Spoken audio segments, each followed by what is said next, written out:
This dramatic example illustrates the difference between genetic diagnosis and any other kind. What I might learn about my genes has implications for my biological relatives, whether they care to know or not. Sometimes the implications may not bear on the present generation, but rather on generations to come.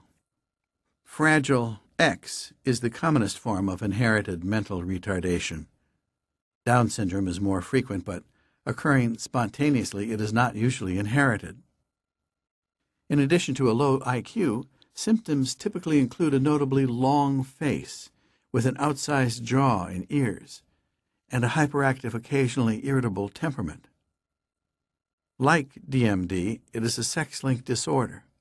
The gene responsible is on the X chromosome, but unlike DMD, it affects females as well as males. One normal copy of the gene is evidently not enough to render the effect of a mutated one negligible. Still, women tend to suffer less severe symptoms, and their incidence is 1 in 8,300, compared with 1 in 5,000 for males. Fragile X is caused by a mutation similar to the one responsible for Huntington disease. A DNA triplet, CGG, is repeated over and over again. Normal individuals have about 30, while carriers of Fragile X have at least 50, and sometimes as many as 90. For reasons we do not fully understand, the number of repeats tends to increase with each generation, and once there are about 230 CGG triplets, the gene can no longer make mRNA and therefore ceases to function. The condition gets its name from a discernible structural weakness in the X chromosome caused by all these repeats. As the number of repeats increases from one generation to the next, so the severity of the condition increases, and the age of onset decreases in each family line. The latest descendants in a Fragile X pedigree have the largest numbers of repeats, and are typically affected earlier in life and more severely than those from whom they inherited the mutation.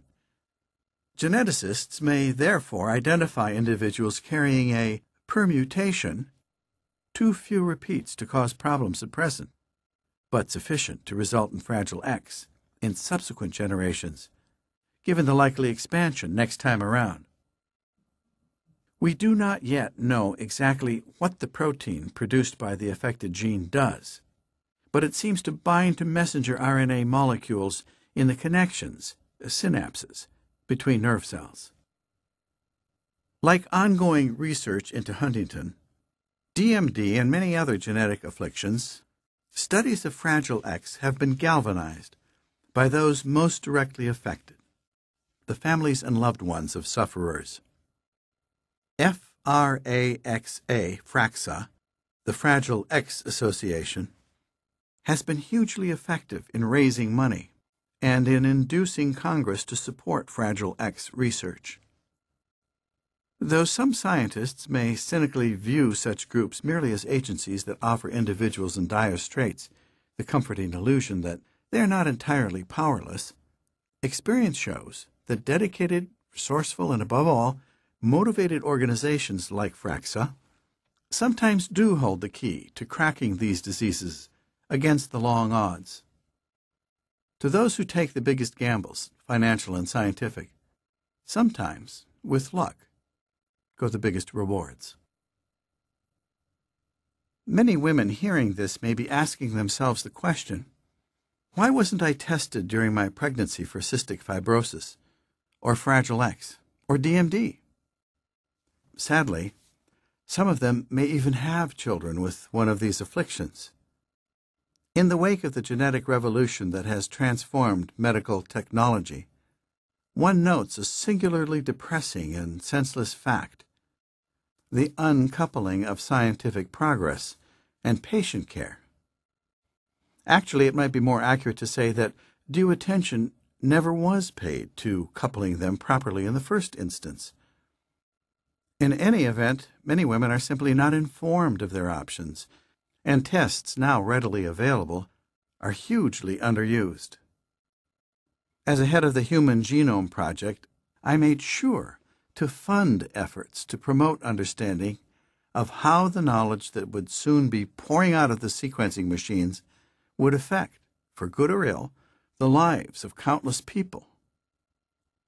Having set aside initially 3% of our total budget, and later 5% for this purpose, I appointed Nancy Wexler, the Huntington expert, to run a panel called ELSI, charged with exploring the ethical, legal, and social implications of our research. One of ELSI's major initiatives was a series of pilot studies of genetic screening.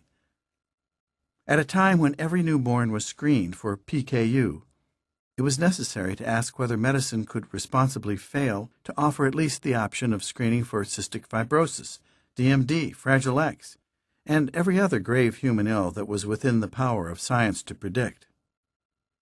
That was in the early 90s. Today, things have scarcely advanced beyond the pilot stage. Small-scale studies are still carried out here or there. The reasons for this paralysis are varied, ranging from dollars and cents practicality to profound philosophical disagreements about the essence of human life and dignity. In short, they encompass the gamut of social phenomena, from jockeying for funds to collective soul-searching, that have attended the genetic revolution. Testing for DMD and Huntington is ordinarily done only in families that already have an affected member. The rationale for the limitation is that these disorders are rare and the tests are costly.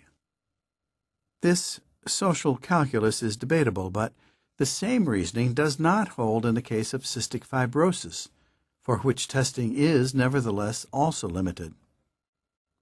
Cystic fibrosis, remember, affects about 1 in 2,500 people, making it one of the most prevalent genetic disorders. It is especially common among people of Northern European descent. The high incidence seems all the more remarkable when we consider that the underlying defect, which occurs in a gene on chromosome 7, follows a recessive pattern of inheritance, meaning that in order to develop cystic fibrosis, one must receive 2 mutated copies. People with just one are unaffected, but being carriers, they can pass the mutation on to their children. Epidemiological surveys and calculations tell us that 1 in 25 Americans of European ancestry are carriers. One difficulty with cystic fibrosis testing is technical, having to do with variability in the underlying defect. One specific form of mutation accounts for about 70% of cases, a deletion called alpha F508, which eliminates 3 bases, C, T, T. The 70% figure applies to people of Northern European ancestry, the population in which cystic fibrosis is most common. However, alpha F508 only accounts for around 35% of CF mutations in both the African American and Ashkenazi Jewish populations. Ancestral differences like these complicate the design of screening programs.